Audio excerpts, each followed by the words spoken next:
अस्सलामु अलैकुम नाज़रीन, मैं मोहम्मद इमरान और आप देख रहे हैं यूट्यूब चैनल तालिमिदुnya। नाज़रीन, ये मेरा मौजू है कुरान पढ़ना किस तरह सीखें और लेसन नंबर मेरा 2 है। पारा आम का ये मेरा वीडियो नंबर 2 है। तो चलिए हम शुरू करते हैं और पढ़िए मेरे साथ। अऊज़ु बिल्लाहि मिनश शैतानिर रजीम, बिस्मिल्लाहिर रहमानिर रहीम। ये सूरह का नाम है सूरतुल इखलास मक्किया। सूरह इखलास इनका नाम है और ये मक्का मदीना में नाजिल हुआ है। बिस्मिल्लाहिर्रहमानिर्रहीम। कुल हुवल्लाहु अहद, कुल हुवल्लाहु अहद, अल्लाहुस समद, लम यलिद वलम यूलद, लम यलिद वलम यूलद, वलम यकुल लहू कुफुवन अहद, वलम यकुल लहू कुफुवन अहद। अब थोड़ा हम ऊपर चलते हैं। ये सूरह का नाम है सूरतुल लहबी मक्किया। यह भी सूरह मक्का मदीना में नाजिल हुआ है। बिस्मिल्लाहिर्रहमानिर्रहीम। हर सूरह को स्टार्ट करने से मतलब शुरू करने से पहले आपको बिस्मिल्लाह लगाना ज़रूरी है। बिस्मिल्लाहिर्रहमानिर्रहीम। तब्बत यदा अबी लहबिन व तब, तब्बत यदा अबी लहबिन व तब, अबी लहबिन व तब, मा अगना अन्हु मालुहु व मा कसब। मा लहू नहीं बोलना क्योंकि लाम के ऊपर पेश है। अक्सर लोग क्या कर देते हैं, मा लहू बोल देते हैं। यहाँ पे हमको ध्यान रखना है, ज़बर ज़ेर पेश को थोड़ा हमको ध्यान रखना है उसके ऊपर। मा अगना अन्हु मालुहु व मा कसब, सयस्लाना। यहाँ पे देखें सीन, यहाँ पे स्वाद। सीन का भी हमको फ़र्क करना है और स्वाद का भी जो आवाज़ है, तलफ़ुज़ हमको में उनके अंदर भी हमको फ़र्क करना है।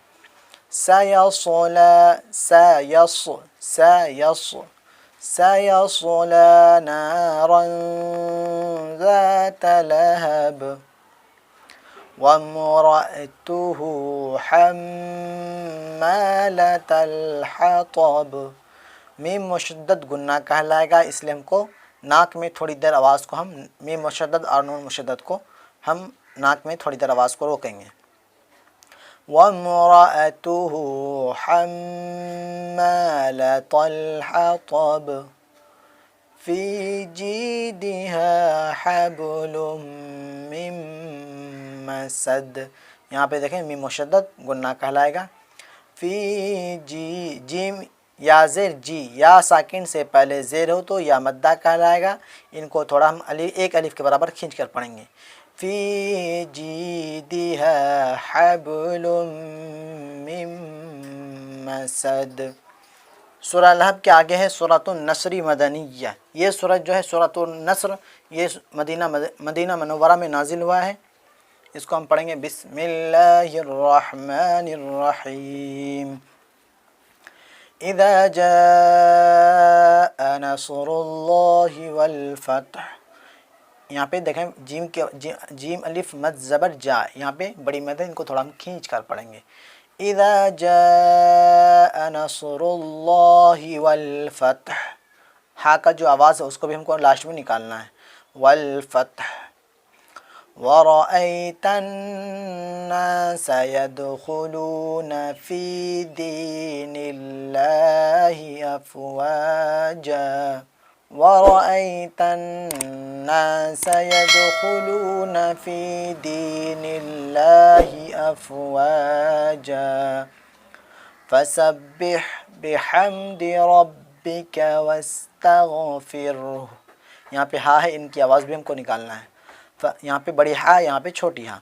फसब्बिह बिहम्दि रब्बिका वस्तगफिरहु इन्नहु कान तव्वाबा। अब हम आगे करते हैं। ये सूरह का नाम है सूरतुल काफिरून मक्किया। ये सूरत मक्का मदीना में नाजिल हुआ है। इसको हम पढ़ेंगे बिस्मिल्लाहिर्रहमानिर्रहीम। قل يا أيها الكافرون لا أعبد ما تعبدون ولا أنتم عابدون ما أعبد ولا أنتم عابدون ما أعبد. यहाँ पे यहाँ पे इख्फा होगा. नून साकिन के बाद हरूफ इख्फा के 15 हरफों में से अगर कोई हरफ आ रहा है तो वहाँ पे इख्फा होगा, मतलब नाक में आवाज़ को हम छुपाना है. वला अंतुम आबिदून मा अअबुद वला अना आबिदुम मा अबदतुम वला अना नहीं बोलना है, वला अना आबिदुम मा अबदतुम वला अंतुम आबिदून मा अअबुद लकुम दीनुकुम वलिय दीन लकुम दीनुकुम वलिय दीन. तो ये मेरा सबक रहा पार्ट नंबर 2 पारा याम का. उम्मीद करता हूँ आप याद कर लेंगे और जिस अंदाज़ में आपको मैं पढ़ाया हूँ उसी अंदाज़ में आपको पढ़ना भी है. और मेरे चैनल को सब्सक्राइब नहीं किए हैं तो सब्सक्राइब कर दें और आपसे गुजारिश है लाइक ज़रूर कर दें और वीडियो को आगे ज़्यादा से ज़्यादा लोगों में शेयर करें ताकि लोगों को इससे फ़ायदा हासिल हो और मेरे लिए सदक़ा जारिया का ये सबब बने. और मेरे चैनल को सब्सक्राइब नहीं किए तो सब्सक्राइब करके साथ साथ बेल घंटी को दबाकर ऑल कर दें. और मेरे इस वीडियो को मेरे फेसबुक पेज पे देख रहे हैं तो मेरे पेज को लाइक फॉलो ज़रूर कर दें.